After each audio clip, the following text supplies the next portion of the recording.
Hello, everybody. How are you? It's Joe. Of course, been in Pittsburgh the last few days. We're going to be here a while. What a great town.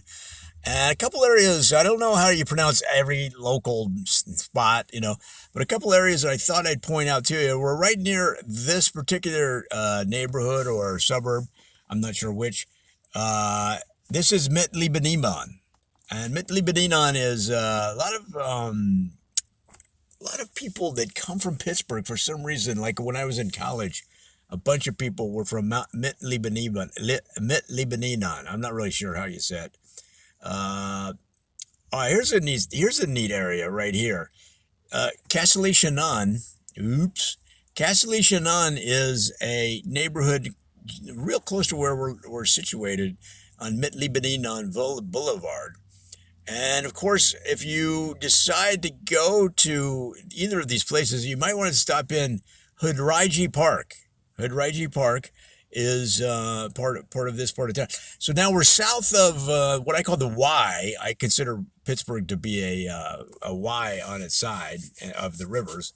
We're south of what I call the Y, and of course, there's a big music background to this city, as there often is with blue collar towns. You'll find that rock and roll, for example, in England, a lot of the big bands came from blue collar towns, and their parents and relatives had blue collar backgrounds. And to honor that, this area right here, okay, Maquis Rokes. And then, believe it or not, this guy started a band way back when, and he went out to this island, okay, and he decided to practice out there because his parents kept complaining and about the noise. So he moved to this island. I'm not really sure how you say it. Uh, I'm gonna go with Brunot, Brunot Island. And then there was actually a band named this at one time, a indie folk band that had some local hits, but they didn't really crack to the national act level. But of course, we're talking Marshall. I'm not sure. I'm going to go with Marshall Shadland. Marshall Shadland is the neighborhood that was named after that band, or vice versa. I'm not really sure. And of course, now we're in the what you might say is Pittsburgh proper right here. This is the point or the confluence of the three rivers.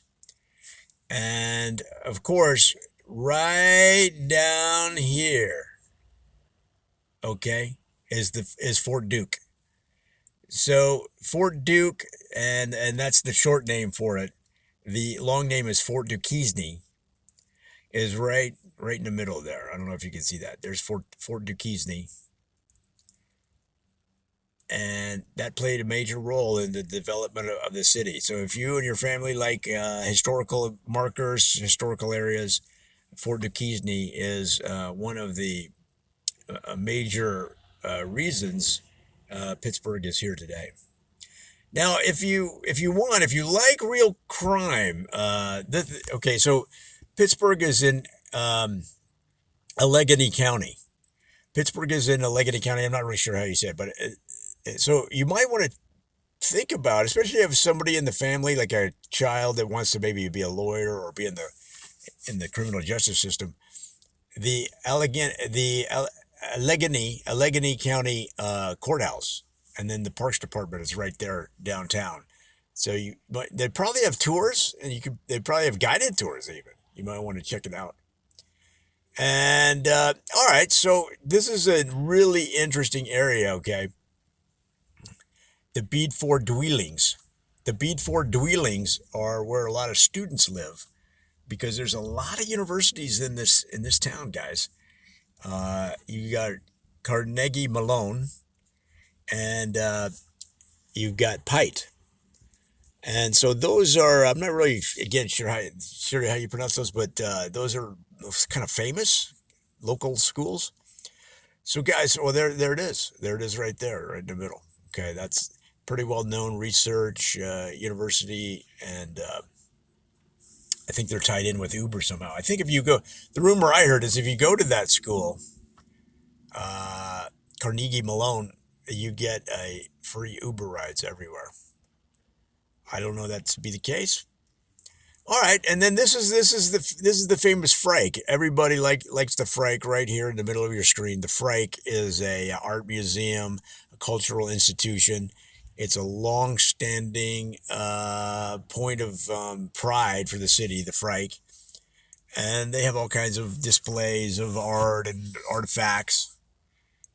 Check out the Frake. So there's a long history of moneyed families supporting the community and building, you know, things with their name on it, medical buildings and all other cultural institutions, museums. Well, if you're Catholic like me, you might want to check out St. Raphael Church right there, St. Raphael Church, and it's next to the John Del Signery Bosi courts. I've never played Bosi myself. I'm not really sure how you pronounce it, but I understand it's a lot of fun. So those are just a few of the cool places in Pittsburgh. Guys, you got to get into the city. You got to come here. You got to spend time. If you're just blowing into town and going to a Steelers game and getting into Lexus and rolling, then you're not giving this. Here's Polish Hill, okay? You're not giving the city a chance. You got to get into town, spend some time, go to Polish Hill, check out the food, check out the musicians on the street, throw them some bucks. All right, I think that just gives you a kind of a quick overview, guys. Again, I'm not from here. I'm not sure how you pronounce a lot of these things. But Pittsburgh is a great town. It's got to be on your tourist list, your list of places to go. Believe it, it's a neighborhood town. It's not a fake town. You're going to enjoy it.